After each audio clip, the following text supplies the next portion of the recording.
ఏమాత్రం సందేహం లేదని మీకు చెప్తా ఉన్నాను నాయుడు గారు. రైట్, మళ్ళీ వస్తాం సార్ మీ దగ్గరికి. మనతోటి చిన్నపరెడ్డి గారు ఉన్నారు, వైఎస్ఆర్ కాంగ్రెస్ పార్టీ నుంచి మాజీ నెట్ క్యాప్ డైరెక్టర్. చిన్నపరెడ్డి గారు, గుడ్ ఈవినింగ్ అండి. నమస్కారం సార్, ప్యానల్ సభ్యులకు అలాగే వీక్షకులందరూ కూడా నమస్కారం. చెప్పండి బ్రహ్మనాయుడు గారు. అభివృద్ధి లక్ష్యంగా ఈ ప్రభుత్వం ముందుకు వెళ్తుంది అని ముఖ్యమంత్రి గారు భరోసా ఇస్తున్నారు. పార్టీలకు అతీతంగా అందరికీ న్యాయం జరుగుతుందని చెప్తా ఉన్నారు. ప్రజాస్వామ్యంలో అందరూ ఒక్కటే, ఎవరు తప్పు చేసినా వారి మీద ఖచ్చితంగా కఠినమైనటువంటి శిక్షలు తీసుకుంటామని చెప్తున్నారు. గత ప్రభుత్వంలో లాగా విధ్వంస పాలన ఈ ప్రభుత్వంలో ఉండదని చెప్తా ఉన్నారు. గతంలో చేసిన విధ్వంసాన్ని ఒక్కొక్కటిగా సరి చేసుకొని ముందుకు వెళ్తున్నామని చెప్తున్నారు. ఏమంటారు చిన్నపరెడ్డి గారు?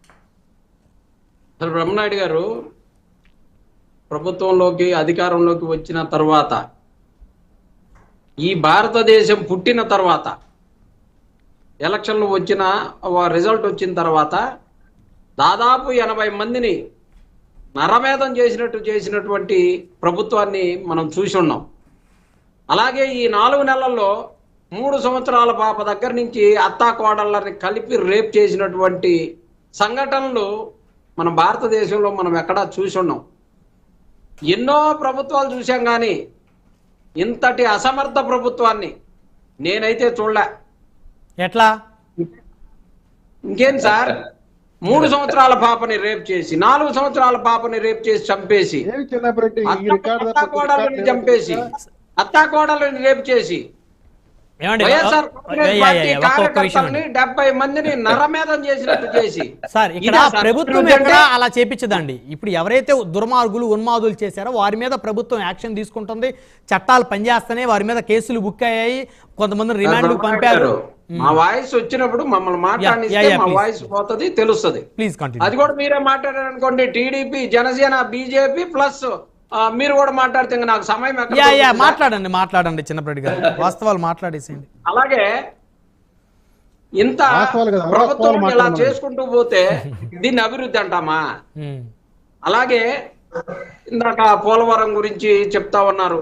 పోలవరం 45.17 ఉన్నటువంటి మీటర్లని 41కి తీసుకొచ్చినటువంటి మహాగనులు ఎవరో అందరికీ తెలిసినటువంటి, ఎవరు ఉత్తరాలు రాశారో ఏం జరుగుతుంది అనేది అందరికీ తెలిసినటువంటి వాస్తవమే. అలాగే ఋషికొండ గురించి మాట్లాడుతూ ఉన్నారు, 420 కోట్లు ఖర్చు పెట్టారు, 420 కోట్లు ఖర్చు పెట్టారని.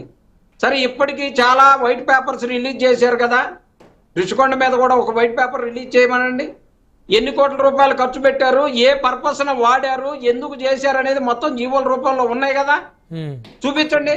ముఖ్యమంత్రి గారి కోసం 5 ప్యాలెస్లు కట్టుకున్నారు, 5 ప్యాలెస్లు కట్టుకున్నారని చెప్పేసి ఓ విపరీతంగా చూపిస్తా ఉన్నారు. టూరిజం డెవలప్మెంట్ చేస్తే ఎంతో అభివృద్ధి చెందుతుందని చెప్పేసి ఇందాక తెలుగుదేశం నాయకులు చెప్తా ఉన్నారు కదా. మేము చేస్తేనేమో అది అభివృద్ధి కాదు, మీరు చేస్తేనేమో అభివృద్ధి. ఇవాళ 20 లక్షల ఉద్యోగాలు ఇస్తామని చెప్పారు, 5 నెలలు అవుతుంది, 2 ఉద్యోగాలు ఇవ్వాల. 2 ఇచ్చినట్టయితే 20 లక్షల ఉద్యోగాలు నువ్వు ఇచ్చుకుంటూ ఇవ్వలేకపోతే నిరుద్యోగ వృత్తి ఇస్తానన్నావు, 1 రూపాయి ఒకడికి ఇవ్వలే. ఎందుకు మీరు అభివృద్ధి ఎక్కడ ఉంది? జగన్మోహన్ రెడ్డి గారు 1,50,000 మందికి ప్రభుత్వ ఉద్యోగాలు ఇచ్చాడు, 2.5 లక్షల మందికి వాలంటీర్లుగా ఇచ్చి వారందరినీ కూడా వారి కాళ్ళపై వాళ్ళు నిలబడేటట్టుగా చేసి ప్రజలకు సేవ చేశాడు. ఇన్ని గొప్ప కార్యక్రమాలు చేసినటువంటి జగన్మోహన్ రెడ్డి ఏమో అసమర్థ ప్రభుత్వం లాగా కనపడుతుంది. వీళ్ళకి ఏది చేయకుండా మీడియా ముందు మాట్లాడుతూ, అసెంబ్లీలో మాట్లాడుతూ మొత్తం అంతా చేసేస్తున్నాం, అయిపోయింది. వారి నోట్లో నుంచి సూపర్ 6 అనే మాట వచ్చింది అనుకోండి, అమలైపోయినట్టే. 20 లక్షల ఉద్యోగాలు అనే మాట వచ్చింది అనుకోండి, అమలైపోయినట్టే. గ్యాస్ సిలిండర్ అని వస్తే అమలైపోయినట్టే. అమ్మఒడి అని వస్తే, అమ్మ దీవెన ఏదో పెట్టారు, అది వస్తే అమలైపోయినట్టే. భ్రమలు కాదు సార్, నిజాల్లోకి వెళ్తే గ్రామాల్లో ఎంత ఇబ్బంది పడతా ఉన్నారు పిల్లలు. జగన్మోహన్ రెడ్డి గారు అరికాల దగ్గర ఉండే సాక్స్ దగ్గర నుంచి బూట్లు, బెల్ట్లు, సాక్సులు, షూలు మొత్తం టైతో సహా, బట్టలతో సహా ఇచ్చి, మంచి భోజనం, పిల్లలకి ఐరన్ లోపం లేకుండా ఉండడానికి చిక్కీలు అన్ని ఇచ్చి, మెనూ ఇచ్చి, మేనమామ చూసుకున్నటువంటి జగన్మోహన్ రెడ్డిదేమో పరిపాలన కాదా? ఎప్పుడైనా మీ చేతైందా? 14 సంవత్సరాలు ముఖ్యమంత్రిగా చేసినటువంటి వారికైనా చేతైందా? జగన్మోహన్ రెడ్డి గారు అనేది ఒక గీటర్ అయి సార్, చెప్తా ఉన్నా. అంటే గీటర్ ఎప్పుడు కూడా జగన్మోహన్ రెడ్డి గారు ట్రెండ్ సెటర్ అంతే. గీటర్ అంటే ఏంటండి? ట్రెండ్ సెట్ చేసినటువంటి ఏమండి గీట్రాయ్ అంటే ఏంటంటున్నా? సార్, జగన్మోహన్ రెడ్డి గారు సెట్ చేసినటువంటి ట్రెండ్ లో ఉమ్, ప్రతి ఒక్కళ్ళు నడవాల్సిందే. ఉమ్, ఇలా జగన్మోహన్ రెడ్డి గారు సచివాలయాలు కొట్టాడు, ఆరోగ్యశ్రీ దాని కింద జగన్ ప్రతి మంచి ఊర్లో trend set హెల్త్ చేశారు. సెంటర్లు కట్టారు, ఆర్బీకే సెంటర్లు కట్టారు. గ్రామ స్థాయికి అభివృద్ధిని తీసుకుపోయినటువంటి జగన్మోహన్ రెడ్డి గారు అక్కడ ఒక కంపెనీ తీసుకొచ్చామనో ఒక కియా తీసుకొచ్చామనో చూపించేది ఎక్కడ అభివృద్ధి సార్? జగన్మోహన్ రెడ్డి గారు గ్రీన్ కో అని ప్రపంచంలోనే అతిపెద్ద కంపెనీని 32,000 కోట్ల రూపాయలు పెట్టి తీసుకొచ్చినటువంటి జగన్మోహన్ రెడ్డి గారు సార్, 32,000 కోట్ల రూపాయలు పెట్టి తీసుకొచ్చి ఎక్కడా కూడా ఆర్భాటాలుగా పోకుండా కార్యక్రమాన్ని అంతా కూడా రన్ చేస్తూ జగన్మోహన్ రెడ్డి గారు దాదాపుగా అది పూర్తి అవ్వడానికి వచ్చినటువంటి పరిస్థితి. చెప్పుకోవడానికి మేము చేతకాక చెప్పుకోలేక మంచి చేసి ఓడిపోయినటువంటి ప్రభుత్వం మాది, కానీ మీలాగా మాటలతోటో కోతలతోటో వచ్చినటువంటి ప్రభుత్వం కాదు. ఇచ్చిన ప్రతి హామీని నెరవేర్చాం. పేదోడితోటి మేము వెళ్ళాం. మీరేమో ఈవీఎంలు నమ్ముకున్నారు, మిషన్లు నమ్ముకున్నారు, కూటమిగా తోడయ్యారు, అబద్ధాలు చెప్పారు.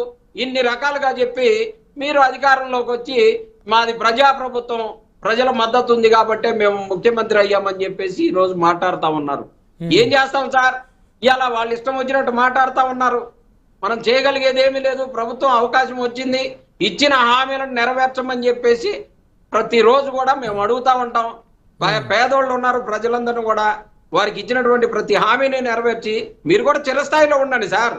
ప్రతి హామీని ఎగ్గొడితేనేమో మిమ్మల్ని అడ్రస్ లేకుండా పంపిస్తారు, ప్రతి హామీని నెరవేరిస్తేనేమో మిమ్మల్ని కూడా చిరస్థాయిలో ముఖ్యమంత్రిగా ఉంచుతారు. దీన్ని బట్టి ఎవరు అభివృద్ధి చేశారో ఎవరు అభివృద్ధి చేయలేదో నేను చెప్పినటువంటి అంశాలన్నిటిని కూడా మాట్లాడే అవకాశం ఉంటే మాట్లాడమనండి. నేను చెప్పినట్లు ఏమన్నా తప్పు ఉంటే మాట్లాడమనండి. ఓకే, మళ్ళీ వస్తాం మీ దగ్గరికి. మనతోటి